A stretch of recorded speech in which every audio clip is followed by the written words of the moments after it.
To my YouTube channel legal and social awareness. मैं Karim Ahmad Siddiqui advocate. कैसे हैं आप सब लोग? उम्मीद करता हूं कि आप सभी लोग स्वस्थ होंगे और अच्छे होंगे। साथियों, आज मैं एक बहुत ही सेंसिटिव और बहुत ही महत्वपूर्ण लीगल इशू पे बात करने जा रहा हूं। बल्कि मैं ये कहूं कि ये सिर्फ लीगल नहीं बल्कि एक सोशल इशू भी है। जैसा कि आप सभी जानते हैं कि अभी भी हमारे देश के अंदर खास तौर से रूरल एरिया में अंतरजातीय जो प्रेम संबंध होते हैं उनको बहुत ज़्यादा एक्सेप्ट लोग नहीं करते हैं। और अंतरजातीय जो प्रेमी जोड़े होते हैं, इंटरकास्ट हो या इंटर रिलीजन हो, उनकी सुरक्षा को लेके, उनकी परिवार वालों की सुरक्षा को लेके अभी भी बहुत ज़्यादा खतरे होते हैं। देश के कई हिस्सों में हम ये भी देखते हैं कि खाप पंचायतें चलती हैं, जातिगत समूहों की पंचायतें होती हैं और पंचायतें तो ऐसे ऐसे फैसला सुनाती हैं ऐसे प्रेमी जोड़ों के खिलाफ जो कि कानून और संविधान की नज़र में पूरी तरीके से गैर कानूनी होते हैं। आज इसी इशू के बारे में बातचीत करने जा रहा हूं। आज मैं बात करूंगा एक सुप्रीम कोर्ट के बहुत ही महत्वपूर्ण जजमेंट के बारे में, जिसमें ऑनरेबल सुप्रीम कोर्ट ने अंतरजातीय लव मैरिज करने वालों के लिए कई महत्वपूर्ण दिशा निर्देश जारी किए थे।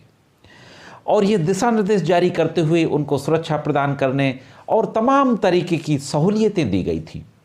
लेकिन सच्चाई ये है कि ऑनरेबल सुप्रीम कोर्ट के द्वारा महत्वपूर्ण दिशा निर्देश जारी किए जाने के बावजूद भी राज्य सरकारों के द्वारा उस दिशा में कोई बहुत ज़्यादा कदम नहीं उठाए गए। तो साथियों, बहुत ही महत्वपूर्ण जानकारी है, इसलिए जुड़े रहे आखिरी तक। देखते हैं कि ऑनरेबल सुप्रीम कोर्ट ने लव मैरिज के संबंध में, प्रेम विवाहों के संबंध में किस तरीके के दिशा निर्देश जारी किए थे। साथियों, शक्ति वाहिनी एनजीओ के द्वारा अंतरजातीय यानी इंटरकास्ट और इंटर रिलीजन जो प्रेम करते हैं उन प्रेमी जोड़ों की सुरक्षा को लेकर के और खाप पंचायतें जो उनके खिलाफ फैसले सुनाती हैं, इस पूरे इसी को लेकर के ऑनरेबल सुप्रीम कोर्ट में एक सिविल रिट पिटीशन 231/2010 दाखिल की गई थी। इस रिट की सुनवाई ऑनरेबल सुप्रीम कोर्ट के द्वारा की जाती है और सुनवाई करते हुए सुप्रीम कोर्ट के द्वारा महत्वपूर्ण दिशा निर्देश जारी किए जाते हैं। और यह कहा जाता है कि जब तक केंद्र सरकार इस मामले पर पार्लियामेंट में कोई ठोस कानून नहीं बना देती है, तब तक जो हम दिशा निर्देश जारी कर रहे हैं उन दिशा निर्देशों को हर राज्य सरकारों को और केंद्र सरकार को भी मानना पड़ेगा। तो दोस्तों, वो जो दिशा निर्देश थे उन पे एक नज़र डालते हैं कि वो दिशा निर्देश किस तरीके के थे। साथियों, सुप्रीम कोर्ट के द्वारा महत्वपूर्ण दिशा निर्देश जारी करते हुए कहा गया कि राज्य सरकारें ऐसे गांवों और कस्बों की पहचान करेंगी जहां पिछले 5 सालों में प्रेमी जोड़ों की हत्याएं हुई हैं या उनके साथ मारपीट की घटनाएं हुई हैं। ऐसे क्षेत्रों के पुलिस अधिकारी खास चौकसी बरतेंगे।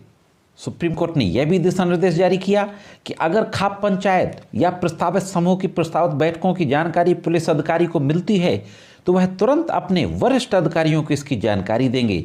जानकारी मिलने पर कम से कम डीसीपी लेवल का अधिकारी मौके पर जाएगा और खाप पंचायतों का आयोजन करने वाले लोगों को बताएगा और समझाएगा कि आप जिस तरीके की बैठकों करके अंतरजातीय विवाह करने वाले प्रेमी जोड़ों के खिलाफ फैसले लेते हैं वह गैर कानूनी है। आगे सुप्रीम कोर्ट ने कहा कि ऐसी बैठकों में डीएसपी खुद मौजूद रहेंगे और यह सुनिश्चित करेंगे कि प्रेमी जोड़ों या उनके परिवार वालों को नुकसान पहुंचाने वाले फैसले ना लिए जाएं और इस तरीके की बैठकों की पूरी वीडियो रिकॉर्डिंग भी की जाएगी।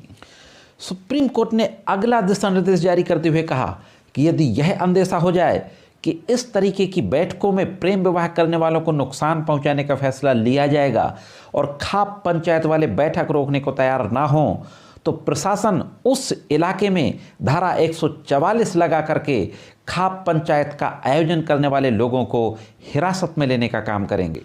सुप्रीम कोर्ट ने यह भी कहा कि केंद्रीय गृह मंत्रालय और राज्य सरकारें आपस में चर्चा करके पुलिस और दूसरी जिम्मेदार एजेंसियों को इस संबंध में और ज़्यादा संवेदनशील बनाएंगी।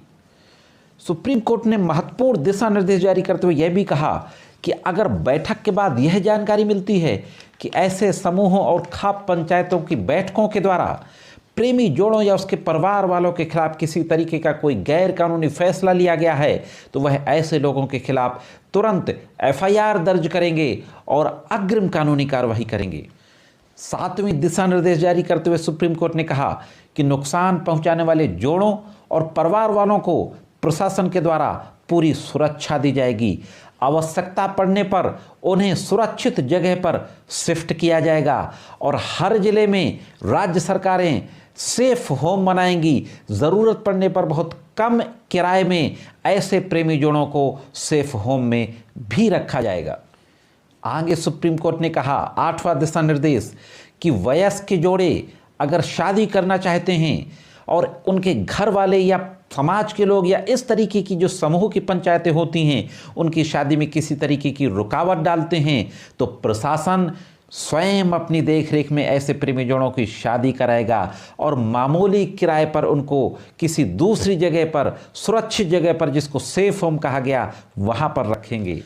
साथियों, 9वीं दिशा निर्देश कि कोई कपल जिसने लव मैरिज की है, अगर उनके द्वारा शिकायत की जाती है कि उनके साथ किसी भी तरीके की अभद्रता की गई या उनको जान का खतरा है, तो एसपी रैंक का अधिकारी उसकी जांच करेगा और उसमें जो दोषी पाए जाएंगे उनके खिलाफ सख्त से सख्त कानूनी कार्रवाई करेगी। साथियों, सुप्रीम कोर्ट ने यह भी कहा कि अगर सुरक्षा देने में पुलिस या प्रशासन के अधिकारी असफल हो जाते हैं तो उनके खिलाफ तुरंत विभागीय कार्रवाई की जाएगी और इस तरीके की विभागीय कार्रवाई को 6 महीने के अंदर खत्म करना होगा। सुप्रीम कोर्ट ने कहा कि एसएसपी और समाज कल्याण की देखरेख में हेल्पलाइन नंबर जारी किया जाएगा। एक विशेष सेल गठित की जाएगी और यह हेल्पलाइन नंबर और यह सेल 24/7 काम करेगी।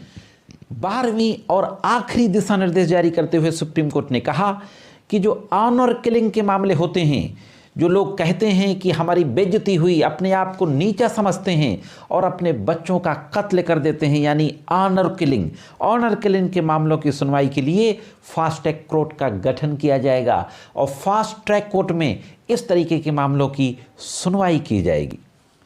तो दोस्तों, यह थी महत्वपूर्ण दिशा निर्देश जो लव मैरिज करने वाले जोड़ों के संबंध में और सुप्रीम कोर्ट के द्वारा जारी की गई थी। यह जानकारी आपको ज़रूर अच्छी लगी होगी। जानकारी कैसे लगी कमेंट्स करके ज़रूर बताएं। अभी तक चैनल को सब्सक्राइब ना किया हो तो चैनल को सब्सक्राइब करके बेल बटन को ऑन करके ऑल पे हिट कर दे और वीडियो दी जाने वाली जानकारी अगर आपको अच्छी लगी हो तो वीडियो को लाइक और शेयर भी करते रहा करें। साथियों, आज की वीडियो में सिर्फ इतना ही। मिलते हैं किसी अन्य वीडियो में कानून की कुछ अन्य जानकारियों के साथ। तब तक कानून के विभिन्न तरीके की जानकारियों के लिए देखते रहें लीगल एंड सोशल।